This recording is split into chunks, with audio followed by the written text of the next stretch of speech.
I've owned this car for the past 12 years. This is my 1963 Bel Air, and I love this car. However, the interior is in some serious need of attention, and I don't have the funds to be able to recover it front to back. But let's see what we can get done on a budget.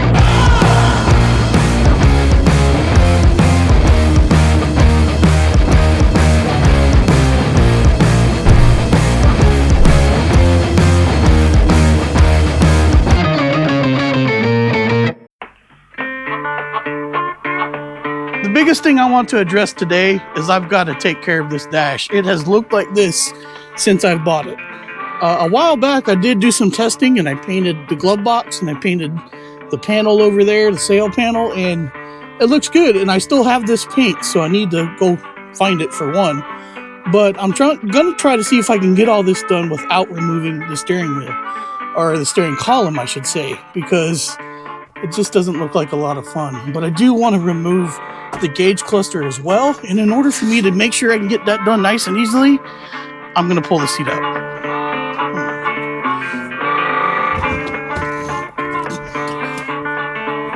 This would be easier with two people.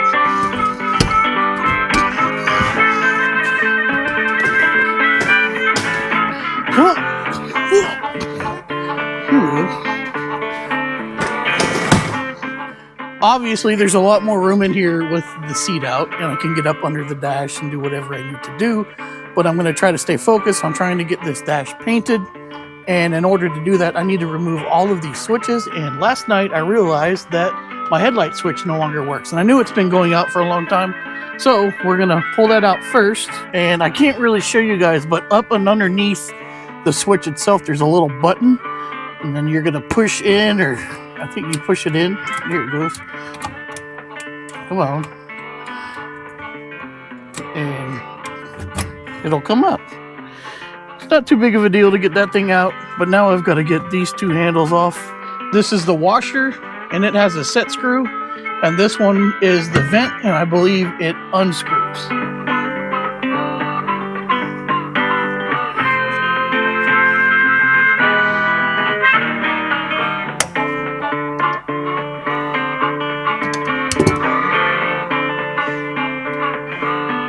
Now the retainer rings need to come out.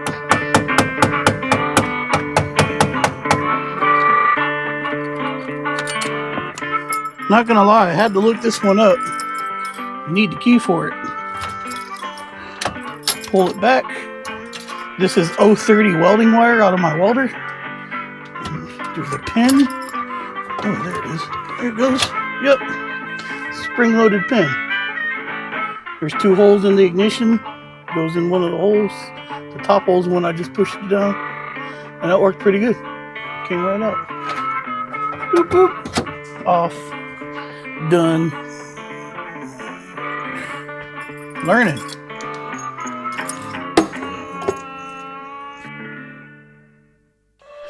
Let's get a little bit of an update here. I've got everything off.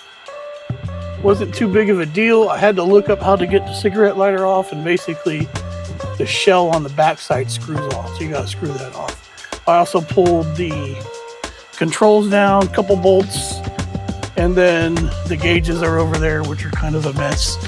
But I'm getting close. I think I'm going to be able to pull this dash cluster out now, because I've got the things that were hard to connect disconnected from the backside. So I've tried to pull this out before and I was unsuccessful. Let's see if I can be more successful this time.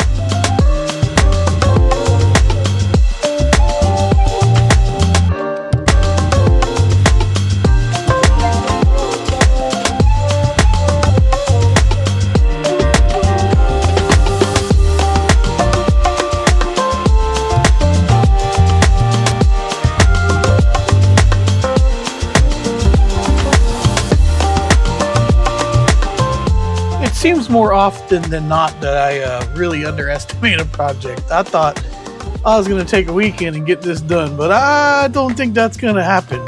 I think I'm going to make the decision to pull the dash cover off. I don't know. Like, there's nothing I can really do at the moment to fix it, but I think it might be good to get out the way to paint things. So I think I'm going to do that.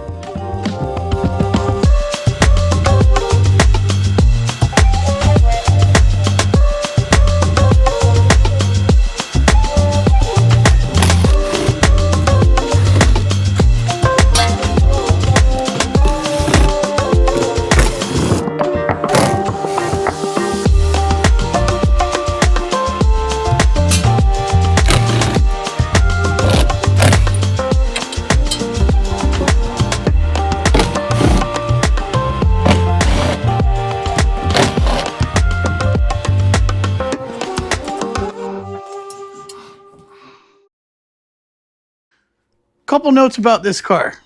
It came from California. Guy I bought it from California, brought it here. In fact, I have seen pictures from the ad when it was for sale in California with a California plate on it.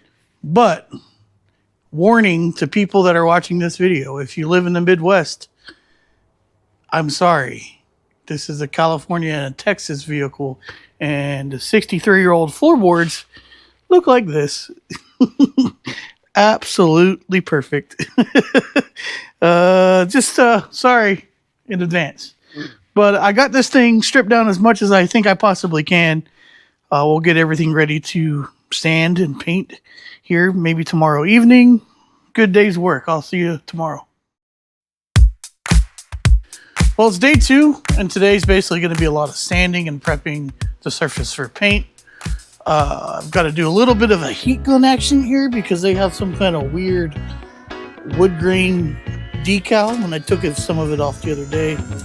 So I'm going to start there, and then I'll show you what I'm going to sand with. So I've had good luck with this before. These are red Scotch-Brite pads. Basically, I've had good luck with just taking these, scuffing up the surface, cleaning it up really good and painting them. But I like to cut them up to where they're a little bit more easier to work with. Obviously, this is a giant pad. And then we're just gonna sand. There's nothing rocket science about this.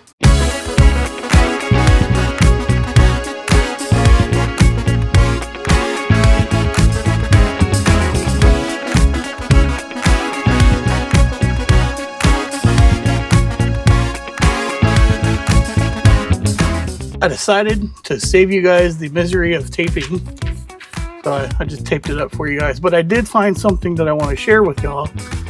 If you look here on the dash where the primer is, you can see a seam right over here.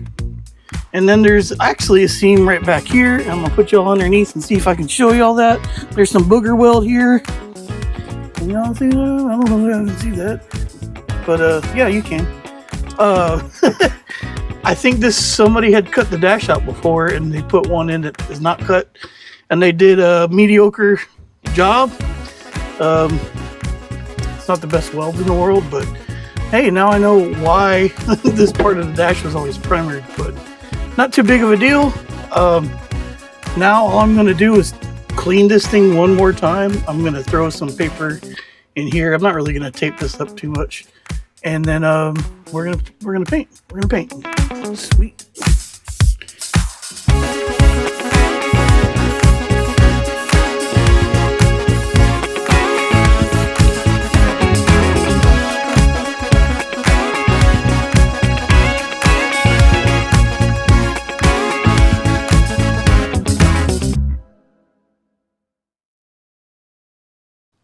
What took me about half a day to tear apart has taken me about 3 or 4 days to put back together.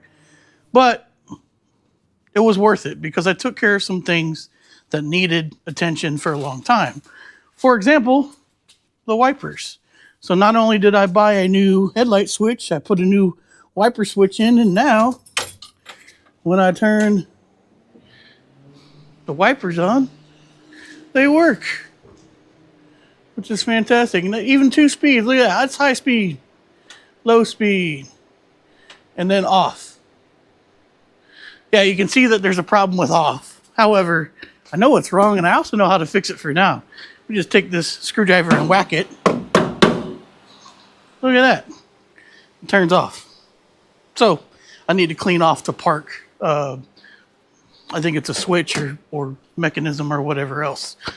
However, I want to show you the rest of this before I show you before and after on the dash. And in order to do that, we need to turn the lights off. You all ready? Here we go. Yeah, LED lights. They look so much better than they ever have. Funny thing is, I've actually never seen these lights before. But they're working. And check this out.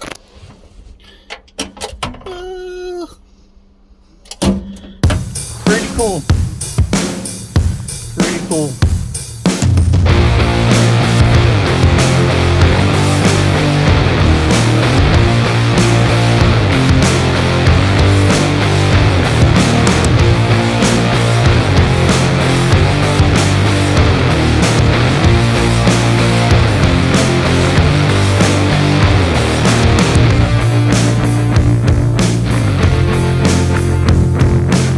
If you've got a really keen eye, you could probably tell that there's some color deviation.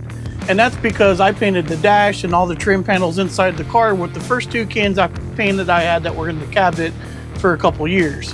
Unfortunately, I ran out of paint and had to buy a new can, same color, but there's some deviation to the color. This is a little bit more red, this is a little bit more dark, kind of cherry red. I actually prefer this over the more of a bright red.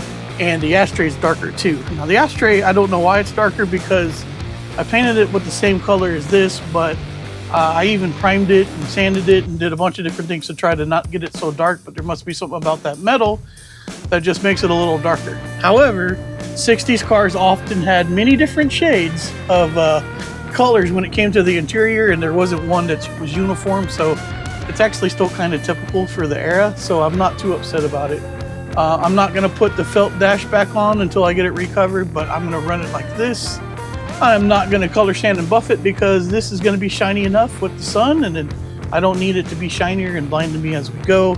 I do have a steering wheel for it that I'm going to repair on another video because it's in really good shape, but it needs to be just kind of touched up to be perfect before we put it in here. But I'm super happy with this. Now I gotta put it back together.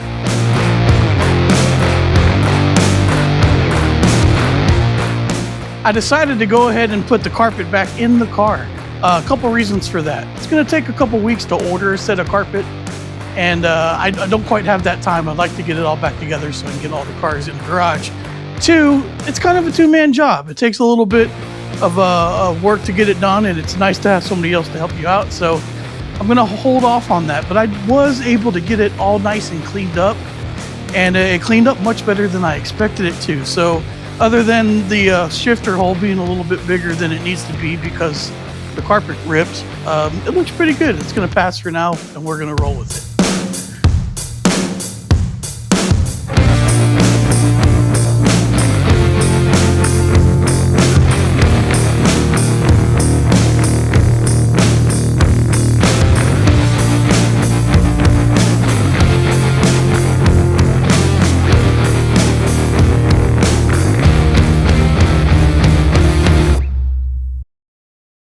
I don't know if I've covered this or not, but seat covers for this car alone, factory seat covers are $800 for the set, front and rear.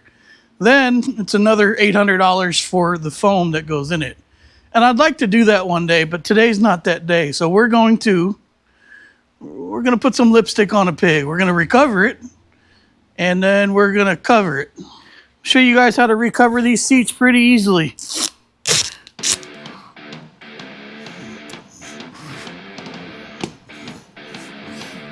Perfect match.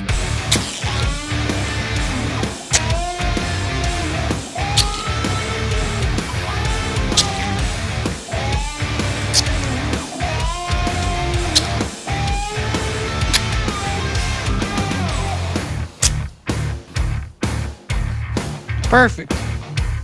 Brand new. So after my expert reupholstery, I think we're gonna try to save this thing with Amazon, and I found this really cheap cover, and it had decent reviews. I don't remember how much it cost. I want to say it was maybe like 50 bucks, but it's the right color, and I think it's going to be the right size. Oh, it looks like it's separated. You got a top and a bottom. So I may look at putting this on now before we put it in the car, or maybe we put it on in the car. I gotta play with it and figure out what's going on.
Well, that took a whole lot more time than I was anticipating, but I have to admit it was well worth the effort. It looks so much better in here.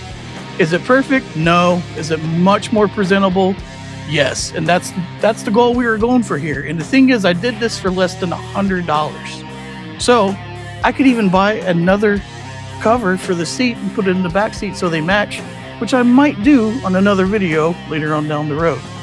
But overall, it feels good to be back in this thing. Will I eventually spend some decent money on it and get it looking really nice in here? Probably so. I'm starting to fall back in love with this car. So what's the moral of the story? If you got a project that's kind of sitting around, get out there and work on it a little bit. Even if it's 5-10 minutes a day, couple 30 minutes a week, see if you fall back in love with your project. Thank you guys for watching. If you haven't done so yet, please consider subscribing. And we'll see you next time. Until next time, y'all know the deal. Y'all be good.